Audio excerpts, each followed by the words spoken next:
கலிலேயாவில் உள்ள நாசரேத்து என்னும் ஊரில் கன்னிப்பெண் ஒருவர் வாழ்ந்து வந்தார். அவர் தாவீது குடும்பத்தினராகிய யோசேப்பு என்பவருக்கு மனம் ஒப்பந்தம் செய்யப்பட்டிருந்தார். அவர் பெயர் மரியா. கடவுள் ஒரு நாள் மரியாவிடம் கபிரியேல் என்னும் வானதூதரை அனுப்பியுள்ளார்.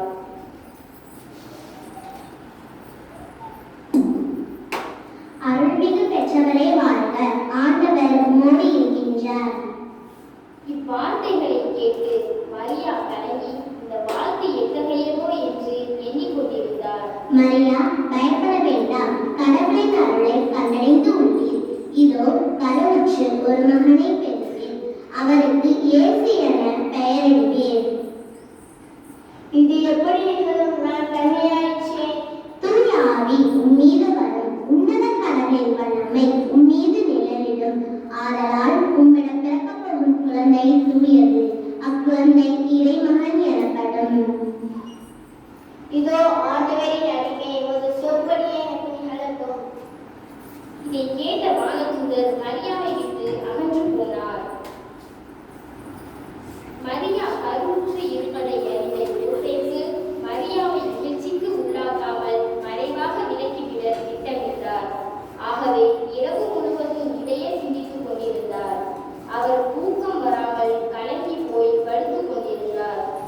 அவர் அப்படியே உறங்கிவிட்டார். உறங்கும் போது அவர் கனவில் வானதூதர் தோன்றுதல். சூசையே, நீ மரியாதை ஏற்றுக்கொள்ள அஞ்ச வேண்டாம், ஏனெனில் அவர் கருவுற்று இருப்பது தூய ஆவியால்தான்.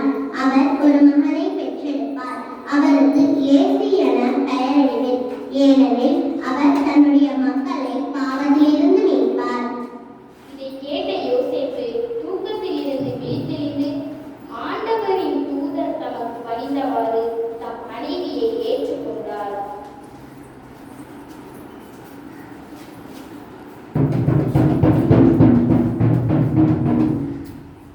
சகல ஜனங்களுக்கு தெரிவிக்கப்படுவது என்னவென்றால், உலகக்கும் குடிமதிப்பு எழுதும்படி அமுஸ்தராயனார் கட்டளை பிறப்பித்தார்.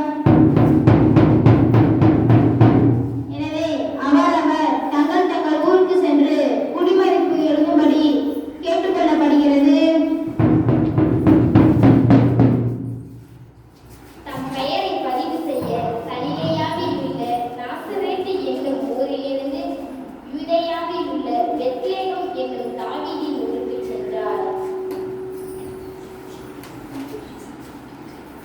நீங்க யார்? உங்களுக்கு என்ன வேணும்? என் மனைவிக்கு பேருக்கால வழி வந்துருச்சுங்க, கொஞ்சம் தங்கறதுக்கு இடம் தாங்க. எங்களுக்கு நிறைய ஆட்கள் இருக்காங்க, நீங்க வேற இடம் கத்துக்கோங்க, எனக்கு தொந்தரவு பண்ணாதீங்க.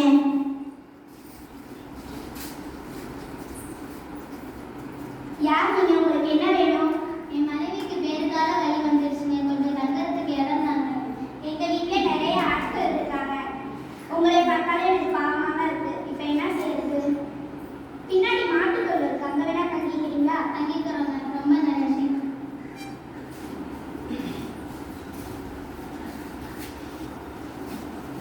மரியாவுக்கு வேறு காலம் வந்தது.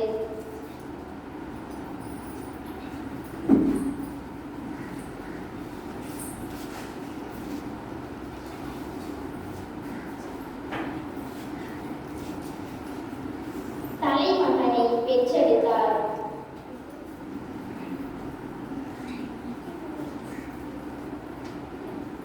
வயல்வெளியில் இடையர்கள் இடையை காத்துக் கொண்டிருந்தனர்.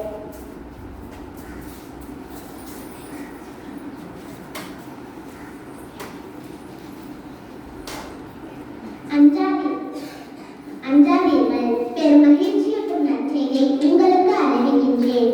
தாவீதின் ஊரில் ஆண்டவராகிய மெசியா என்னும் மீட்பர் உங்களுக்காக பிறந்திருக்கிறார்.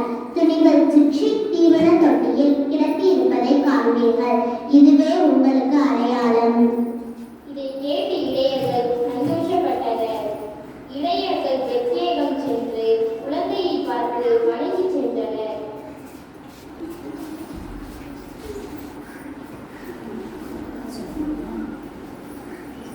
ஞானிகள் 3 பேர் புறப்பட்டு பெத்லேகம் வருதல். குழந்தையாக பிறந்திருக்கும் இயேசு எங்கே என்று